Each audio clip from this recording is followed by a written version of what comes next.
of the content, right? Number 4, let's talk about how to write a body. So I get asked this all the time, okay? Brian, do you still write your body word for word, right? Do you painstakingly like write it all down by yourself? Okay, and honestly, I would if it wasn't such a massive waste of time right now, right? Because right now, in my professional opinion, writing everything manually in 2026 is just a massive waste of time, right? Especially with the power of AI, right? It used to be the case that AI couldn't write better than you, but now it can. So it's something that we have to drastically take advantage of, especially if you know exactly how to prompt AI and the exact AI tools to use in order to get a better written output than you can write, right? Because in some capacity, right, we are not the best writers in the world, right? And we must be able to train the tools that are the best writers to take the ideas that we have to turn them into content, because right now it's an ideas world. The people with the best ideas that can think without outsourcing it to AI, but outsource the execution to AI, those are the people who are going to win. So I'm going to teach you exactly how to outsource it, right? But the mistake that most people make is that they outsource their voice completely, okay? And really AI should handle the heavy lifting, but you should inject your perspective, right? You should do the research. You should take your, insights, everything that you've learned, and give it to the AI to turn into a video. You don't want the AI to think for you. When the AI starts thinking for you, you're in a very bad spot because the actual content that you put out isn't great, okay? Because information can be automated, but your unique opinion cannot be, right? That is something that AI cannot replace. It is called a brand or a personal brand. So you want it to be personal. You want it to be your personal information.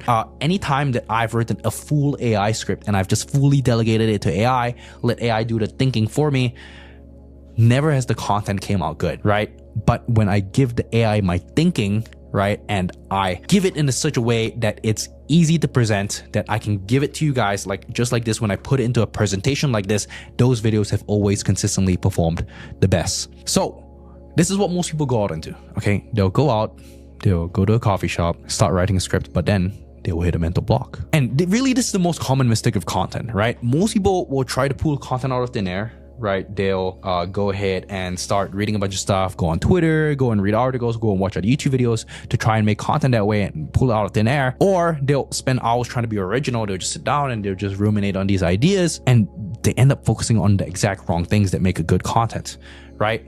But in reality, whenever you are writing the actual script, the actual body, what you want to do is you want to find your unique insights. So exactly how you think that's different, right? And this comes with your positioning, right, that we talked about. And then you want to write the outline of open loops, and then you give the AI more context, okay? So every day you have unique insights. Content is all around you, okay? And to get these unique insights, right, or actually what to feed the AI, right, you want to look at your everyday work of clients, the work in your business, right? Those are insights, right? That means looking at the sales calls, the client conversations in Slack, the conversations with friends, any emails that you have, any standard operating procedures that you would have already created, any documentation that you have, and turn that into videos, right? You can feed that into AI, right? So as long as you're like, hey, I've gone through the ideation stage, I've gone through the execution stage, and now I have a clear idea of, hey, what do people want to talk about? What do people want me to talk about? And you take what people want you to talk about and turn that into actual content. That's when the content, in my opinion, is the most interesting, right? Because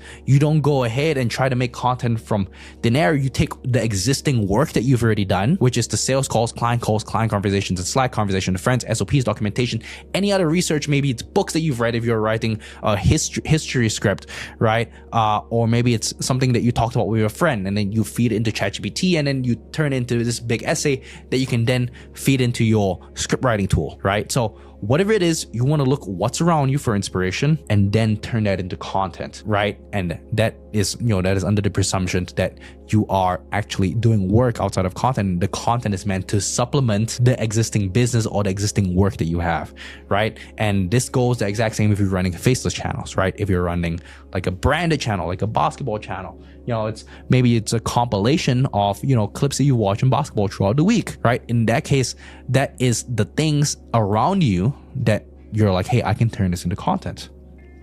So you want to think about it that way. So once you have your unique insights, then you can write the outline with open loops, right? And completely explaining each point is like giving your audience a reward, and they feel good once they've learned each new step, right? And the job of the script is to present each step as more important than the previous one so that the viewers stay anticipating. And we do this by using this technique. This technique is called an open loop, right? So an open loop, if you're not familiar, is essentially a transition while building curiosity. So this is a simple outline that you can use to write the body section of your video, right? It is open loop point 1 or open loop story beat 1, open loop story beat 2, open loop story beat 3. Right? And this is a main fundamental component of writing a YouTube script, because what most people will do is that they will hook people once at the very start, and then they'll just brain dump exactly their content insights, and then that's it. When in reality, a great YouTube script requires you to go open loop 1, give your point, rehook, give your point, rehook, give your point. Because if you're a viewer, there are 1,000 things that are pulling your attention at the same time, and you want to constantly rehook. And even inside this presentation, I've rehooked you consistently, or I say the next point is more important than the last. So this is super duper important.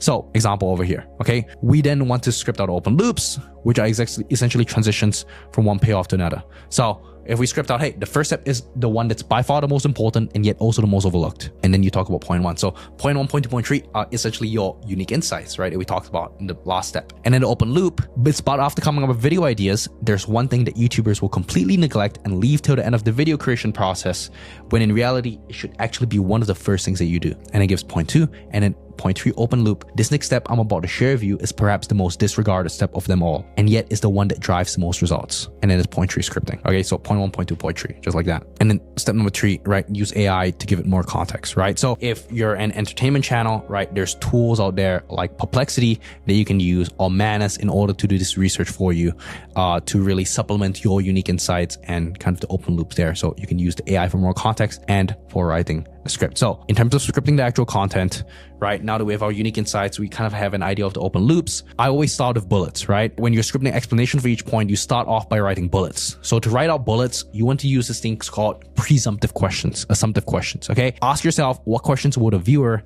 have for this section? Okay, so for example, in the previous example over here, we went ahead and said for point number 1, coming up with a great video idea, the main questions that I want to answer in my script are, what is a great video idea? What proof is there that a video idea is great? Did anyone credible say that a great idea is the first step? And how do I come up with a great idea? In which case, these are the bullets that I would write. Okay, why is a great idea important? A great idea gets you millions of views. Why? What is proof that a great idea is important? If you look at a Mr. Beast channel, he uploaded 22 videos in 2023. But if he wanted to, he could have uploaded 1 video a week, but he decides to put 3 times more energy into his best video ideas because the idea behind the video is that important. Number 3, did anybody credible say that a great idea is the first step? And then you play a Mr. Beast clip saying that the idea is the most important. And number 4, how do I come up with a great video idea? You write 100 ideas and narrow it down to a handful of ideas. So just like that, we have exactly what we can write, and then you put it all together into a full script. Or this is what I'm going to show you right now. It's how you can use Subscriber to kind of go